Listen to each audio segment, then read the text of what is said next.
The morning Roy Callahan pulled his daughter's lunchbox from the freezer and realized he'd packed it the night before with leftovers he hadn't actually checked: cold pasta, a bruised apple, and half a juice box he'd refilled with water because he didn't have time to fix it. He was already running late. He kissed Iris on the top of her head, told her it was an adventure lunch, and drove her to school in a truck that smelled like motor oil and old coffee. That was a Tuesday in October, and it was the same as most Tuesdays. Roy Callahan was 43 years old and had been running Callahan's fine woodwork out of a converted barn on the edge of Elmwood, Ontario for 11 years. The barn sat at the back of the property he'd bought with his ex-wife before everything fell apart, and when she left, she took the equity in the newer car and a box of kitchen things he still hadn't replaced. What she left behind was the barn, the tools, and Iris, who was 7, and who had her mother's dark eyes and Roy's habit of chewing on the ends of pencils when she was concentrating. The barn was not much to look at. The paint had gone the color of old dishwater. One of the sliding doors had warped in a wet spring 3 years ago and never quite closed flush anymore. Roy had tacked a piece of weather stripping along the gap and told himself he'd get to it properly in the summer. But the summers had a way of filling up. There was a hand-painted sign above the door that said Collins Fine Woodwork in green letters that had faded to something between sage and gray, and below that in smaller letters he'd added himself with a brush and not quite enough. Patience, Est. 2013. Inside, the barn was a different world. Every tool had a place. Chisels hung in descending order on a pegboard Roy had built himself from reclaimed ash. The workbench along the south wall had been his grandfather's, hauled from a farmhouse outside Guelph, and its surface was marked with the honest geography of 50 years of use. The rings from a coffee can, the shallow gouge from a slip with a marking knife, the amber stain of linseed oil worked deep into the grain. The wood Roy kept was sorted by species, by figure, by moisture content. He knew where everything was, even in the dark. He had made furniture for homes from Elmwood to Toronto. He had made a dining table for a restaurant in Kensington Market that a food magazine photographed 3 years running. He had made a cradle for a family in Oakville, whose daughter had since grown up to be, according to the Christmas card they still sent him, a competitive swimmer. He had made Iris a bookshelf in the shape of a house, with a little pointed roof and windows cut into the sides that she'd painted herself in a color she called sky but a little greener. He had made beautiful things. He just hadn't told many people about it. That was the thing about Roy. He had the particular quietness of a man who assumed that if the work was good enough, it would speak without him needing to. It was a quality that had not served him especially well in business, but he hadn't found a way to change it. On the Wednesday after Iris's adventure lunch, a car turned into the long gravel drive that led to the barn and stopped in a way that told Roy before he even looked up that whoever was driving was not used to stopping on gravel. He was at the lathe, working a chair leg from a piece of sugar maple. He heard the crunch of tires slow to an uncertain halt, then the sound of a car door, solid, weighted, the kind of door that seals rather than closes. He set down the tool rest and stepped outside, wiping his hands on his apron. The car was a 1963 Aston Martin DB5, the color of pewter in full sunlight. Even from 20 feet away, Roy could see the patina of something wrong in the way the engine sat. It had made it into the drive, but just barely. The woman who got out was not from Elmwood. That much was immediate. She wore a charcoal wool coat that fit the way expensive things fit, and her hair was pulled back in the kind of arrangement that managed to look effortless and precise at the same time. She was perhaps 55, or had been 55 for some time, in the manner of certain women who decide on an age and hold it through will and discipline. Her name, Roy would learn later, was Vivienne Ashworth, and she was the founder and executive chair of a property development firm headquartered in Toronto that had, in the past decade, changed the skyline of 3 mid-sized Ontario cities. She looked at the barn the way people look at things they believe they have made a mistake by coming to. "I was told," she said, without a greeting, "that there's a man here who does restoration work." "Furniture restoration." "Yes," Roy said. Her eyes moved along the front of the barn, the warped door, the faded sign, the drain pipe that had come partly free of its bracket and been secured with a hose clamp, Roy had grabbed from a parts bin one afternoon and not replaced. "This is where you work." It wasn't a question, but it wasn't quite a statement either. It was the tone of someone taking inventory of a disappointment. "It is," Roy said. She looked at the Aston Martin and then back at him, and in her expression was something he recognized. The quiet calculation of someone who had already decided the answer was probably no, but who had run out of other options. "My car," she said. "It was my father's. I've had it for 22 years and I've used 4 different restorers and none of them have been able to get the interior right. The walnut trim." She paused. "Someone gave me your name." Roy walked to the car. He didn't ask permission. He simply moved toward it the way he moved toward all wood, with a directness that wasn't rude so much as absorbed. He opened the passenger door, which she had not locked, and crouched to look at the dashboard. The walnut veneer on the original DB5 had been a figured burl, matched across the panel faces in a herringbone pattern that the factory had done by hand. Over 6 decades, this one had been repaired at least 3 times, and each repair had understood less than the one before it. Pieces of non-matching grain had been filled with stain. A section near the glove box had been replaced with what Roy recognized immediately as lacewood. A completely different species, only superficially similar, chosen by someone who had not looked long enough. He didn't say anything for a moment. He ran one finger very gently along the edge where the lacewood met the original burl, feeling for the way the layers had been laid. "The person who did this last repair," he said, "used contact cement. You can feel the edge lifting here, just slightly, in the change of seasons." He stood up. "The original veneer underneath isn't destroyed. Most of it's still there." Vivian Ashworth was watching him with an expression that had shifted slightly. Not warmer, not yet, but more attentive. "Can you match it?" she said. "I'll need to source the burl. Figured English walnut from that period is specific, but yes." He looked back at the dashboard. "It'll take time to do it right." "How much time?" 3 weeks, maybe 4. To find the right material, to match the figure properly, to let the finish cure without rushing it. She looked at the barn again. The look had not entirely changed. "The people I've used before," she said carefully, "have had proper facilities." Roy understood what she meant. He didn't perform a fence, he simply said, "The work comes from the hands, not the building." She was quiet for a moment.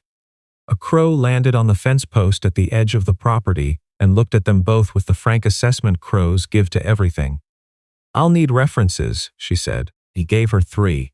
The restaurant in Kensington, a museum in Hamilton that had sent him a 19th century library table, and a collector in Mississauga who had a signed piece by a 19th century Canadian cabinet maker that Roy had stabilized without touching the patina. She took a photo of the names with her phone and gave him no indication of what she thought.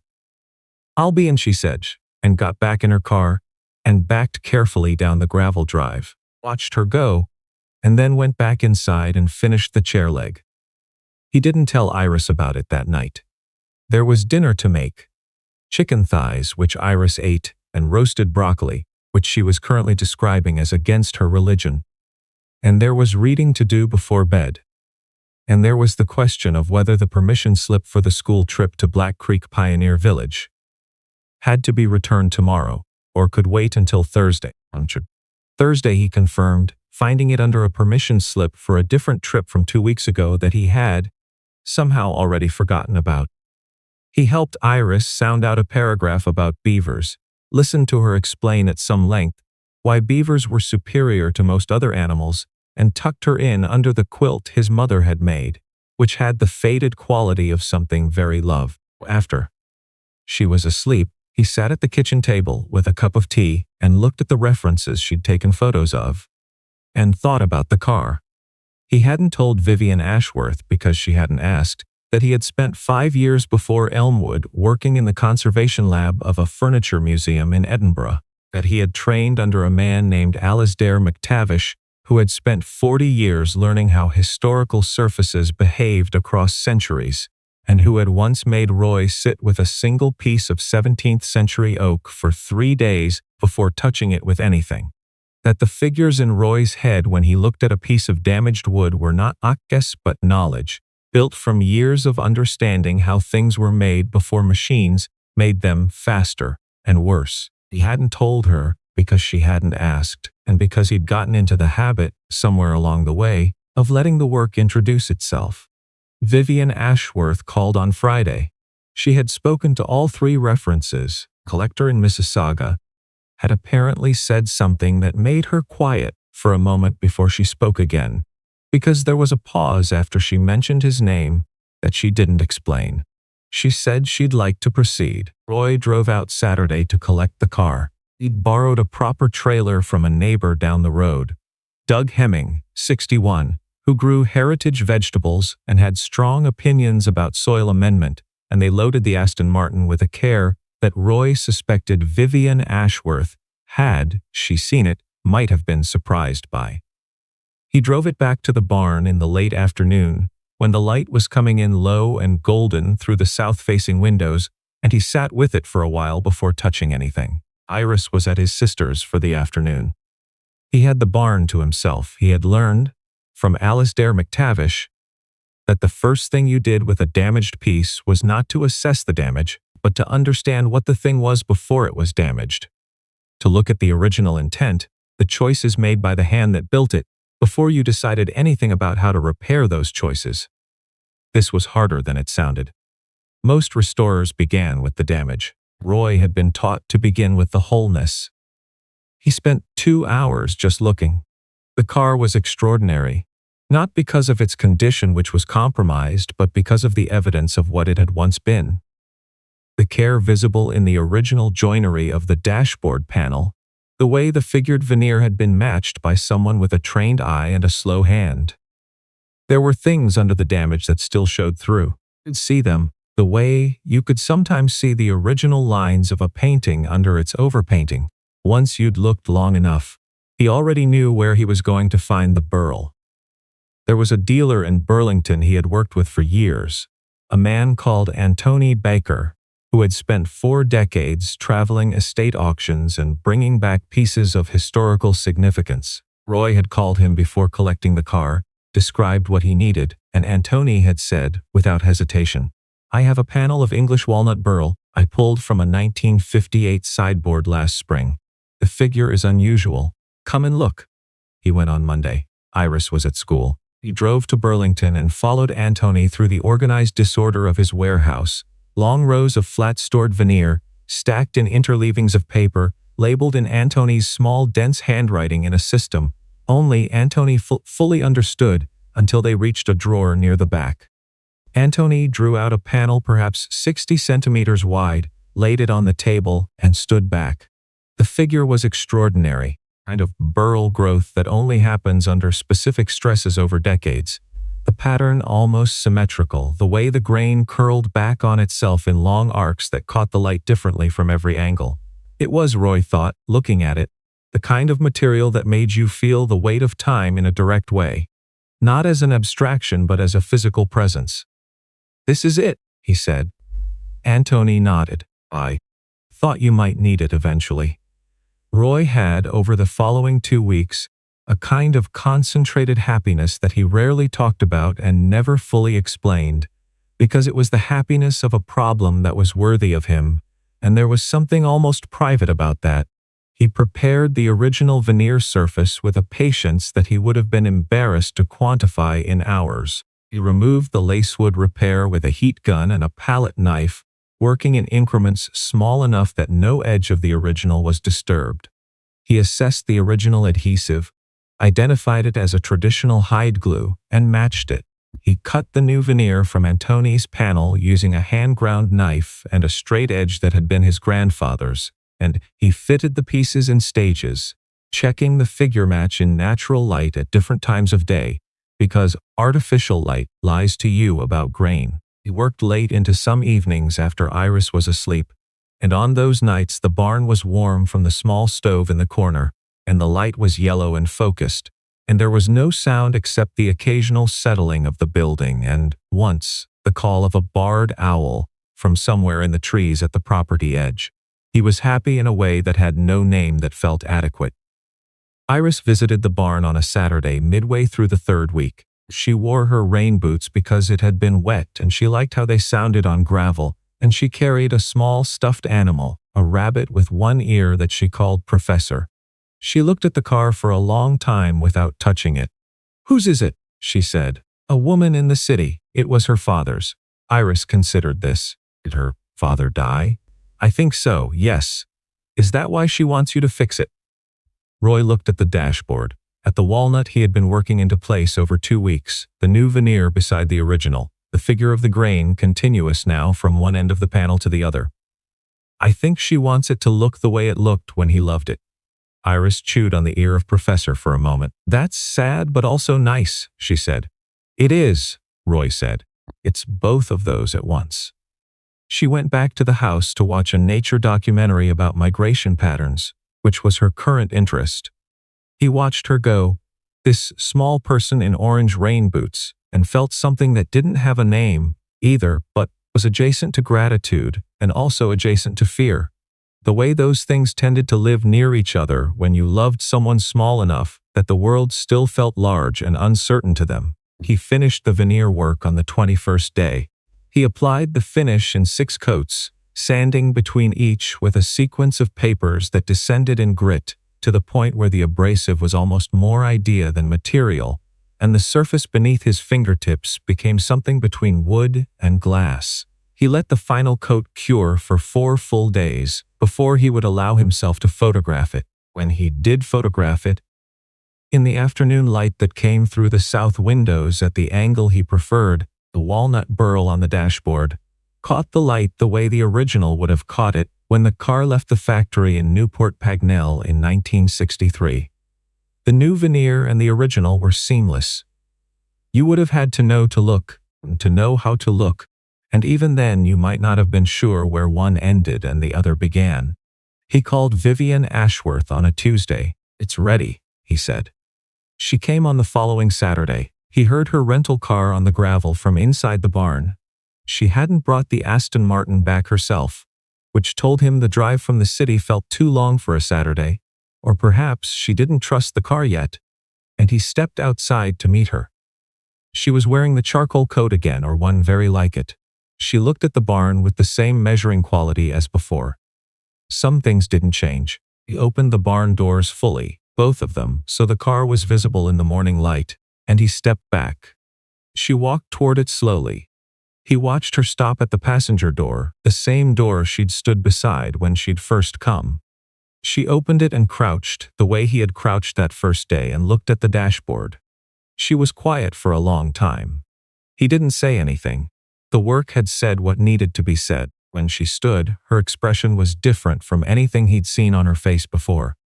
The measuring quality was gone. What was underneath it was something older and less defended. A woman who had looked at her father's car and seen for a moment something of her father in it. The expression lasted only a few seconds before she contained it again, but Roy had seen it and understood it. "It's exactly right," she said. Her voice was controlled but only just. "It is," he said, because it was true, and because he had made it so.